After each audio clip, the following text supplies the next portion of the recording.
Hello दोस्तों, एक और नई घटना क्राइम की स्टोरी आप लोगों के बीच लेकर आया हूं, जिसे सुनने के बाद हर कोई इस मन में यही सवाल आएगा कि इस पापी को समाज में जीने का कोई अधिकार नहीं। आखिर कैसे कोई अपनी बेटी के साथ जबरदस्ती संबंध बना सकता है, वो भी नाबालिग बच्ची के साथ जिसका उम्र महज 11 साल हो, और यहाँ तक उसको प्रेग्नेंट भी कर दिया। हेलो दोस्तों, मैं गोविंद अपने यूट्यूब चैनल में आप लोगों को स्वागत करता हूँ। ये कहानी राजस्थान से शुरू होती है, जहाँ जयपुर के ग्रामीण इलाके में एक परिवार रहता था और उसी परिवार में एक महज 11 साल की बच्ची भी रहती थी।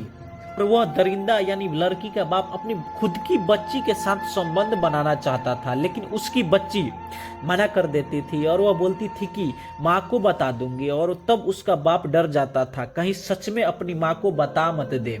लेकिन उसका बाप भी बस यही सोचने लगा कि आखिर कैसे संबंध बना सकते हैं इसके साथ, कुछ ना कुछ उपाय करना पड़ेगा। जबकि इसकी पत्नी उतनी ज्यादा तेज तर्रार नहीं थी, वह सीधा सादी भोली औरत है जिसको इस सबसे कुछ मतलब नहीं था। एक दिन की बात है, उसका बाप अपनी बीबी को बच्चा के साथ मायके भेज देता है और वह सीधी सादी मायके अपने चली जाती है। और इधर बच्ची भी अपनी माँ के साथ जमाइके जाने के लिए तैयार थी, लेकिन उसका बाप उसे जाने से नहीं देता है और वह बच्ची रोती रहती थी। चूंकि वह अपने माँ को खुलकर बता नहीं सकती थी और बच्ची काफी डरी हुई थी, क्योंकि उसको पता था कि उसके साथ आगे क्या होने वाला है और क्या नहीं होने वाला है। इसीलिए वह घर में जाकर रोने लग जाती है और दरवाजा बंद कर देती है। इधर उसका बाप बाजार चला जाता है और वो अपनी बच्ची से बोलता है कि शाम को मैं आऊंगा, खाना बनाकर रखना। इधर बच्ची कुछ बोलती नहीं है। अब वह बाजार चला जाता है। जब वह शाम को घर आता है तो बच्ची खाना बनाकर सो रही थी और इधर वह आवाज देकर उसे बुलाता है और वह खाना लेकर फिर वह कमरा में चली जाती है खाना देकर। इधर उसका बाप खाना खाकर सोने चला जाता है और वह रात होने का इंतजार कर रहा था कि अब बस घर में कोई नहीं है। उसका डर कुछ नहीं है, इसीलिए वह सब कुछ उसके साथ कर सकता था। जैसे जैसे रात हुआ, वह अपनी बच्ची के कमरा में चला गया और बच्ची सो रही थी और उसके पास जाकर वह भी सो जाता है।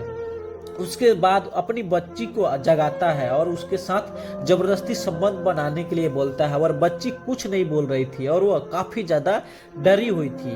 अब उसका बाप जबरदस्ती अपनी बेटी के साथ संबंध बनाने लग जाता है। उधर बच्ची काफी ज्यादा चिल्लाती है और रोती है, लेकिन घर में कोई नहीं था। उसका कुछ मतलब नहीं है चिल्लाने और रोने से। जबरदस्ती उसके बाप उसे शारीरिक शोषण करता है और बच्ची रोती रहती है। और जब संबंध बनाने के बाद अपनी बच्ची को मारने के लिए धमकाता है, अगर ये बात किसी को बताई तो तुझे जान से मार दूंगी। और वह बच्ची डर के मारे कुछ नहीं बताती है।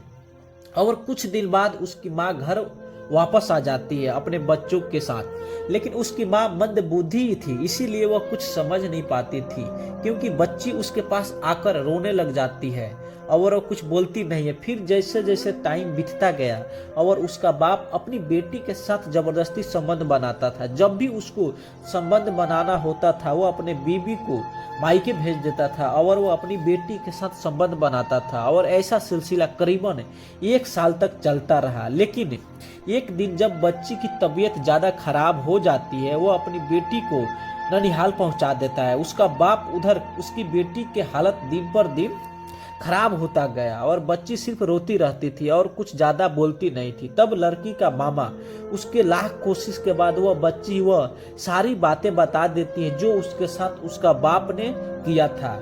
यह सुनने के बाद जब कोई हैरान हो जाता है कि आखिर कैसे कोई बाप इतना दरिंदा हो सकता है कि उसको यह तक नहीं समझ पाया कि वह उसी की बेटी है। इसके बाद लड़की के मामा ने तुरंत थाना जाकर FIR दर्ज करवाई और पुलिस ने आरोपी बाप को गिरफ्तार कर लिया। लेकिन अब 11 साल की मासूम 8 माह की गर्भवती और हाई कोर्ट ने उस गर्भपात की अनुमति नहीं दी, क्योंकि मेडिकल बोर्ड के अनुसार इससे बच्ची का जान का खतरा है।